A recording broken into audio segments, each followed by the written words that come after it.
My name's Rachel Sermanni, and I'm playing music just now for a living. I often can't write about things that are too fresh a situation. Social situations are great ones. Usually things that have happened to me, and usually I have to wait a while. If I'm deep in a subject, if I'm deep in a situation where I'm either feeling really happy or you know, like typically if you're feeling infatuated or if you're feeling really depressed for whatever reason, I find I write a lot, but none of it becomes anything. It's only simply just sort of bits and bobs. And then when I surface sort of from the emotion and I get a little more detached, I'm able to write and complete songs. It's a really fun process, I think. I'm finding that a lot of writing comes now when I'm lying in bed and half asleep, and I usually have a book beside me, and in the dark I just write, and in the morning I'll look and it's just this mishmash of like a web of words and things, and you just take from it and you write with that.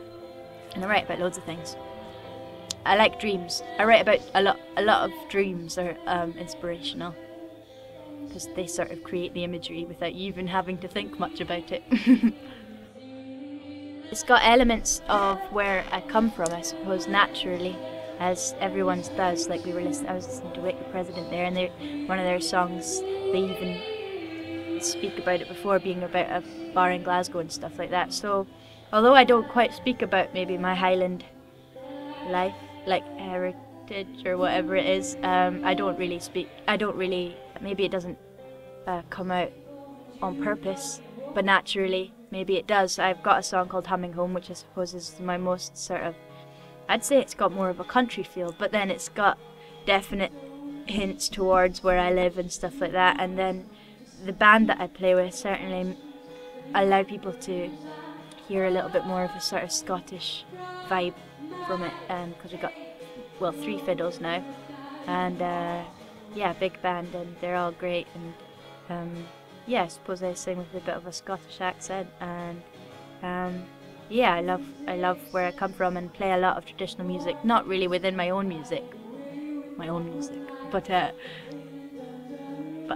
really enjoy that realm. The realm of traditional music and musicians is a very inclusive one, so it's nice to be part of that as well as being part of things like this.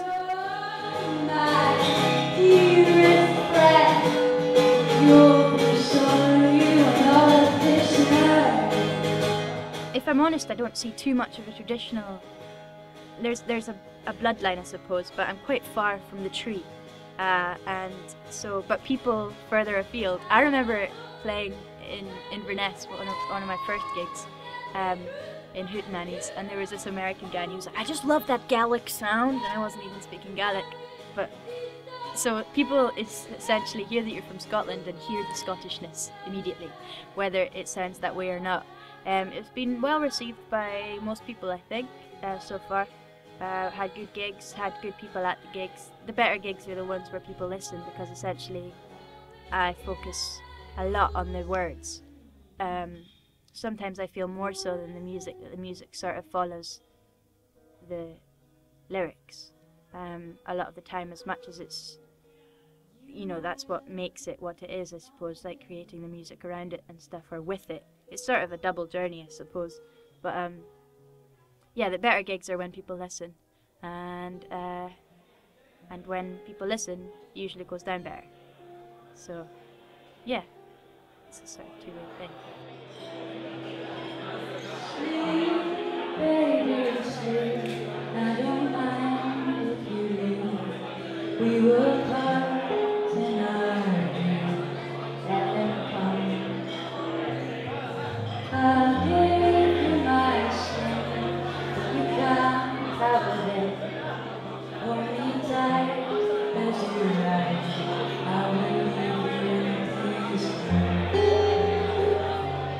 So the summer's been a really nice one, full of events, almost gone past so quickly that I didn't notice it. But I know it happened because a lot of stuff in that space of time occurred. We got t-shirts designed and stuff like that. I drew a fox and then they got put onto a t-shirt and manufactured, and like loads of, so there's lots of them, and we put some of lyrics from a song of mine called Sleep on it, and we've been selling them, as well as a recording I did in a bothy, which was also done during the summer. Yeah, so going to be doing a European tour, so there's about 2 months coming up where I will be seeing more of a lot of other countries than I've ever seen before, thanks to being able to play a little bit of music and sing.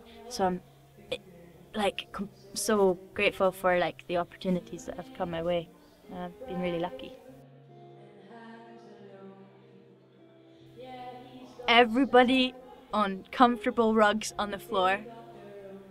Nice lighting. So essentially good vibes already in the room. Warm, but not too warm, you know, so it's not too sticky.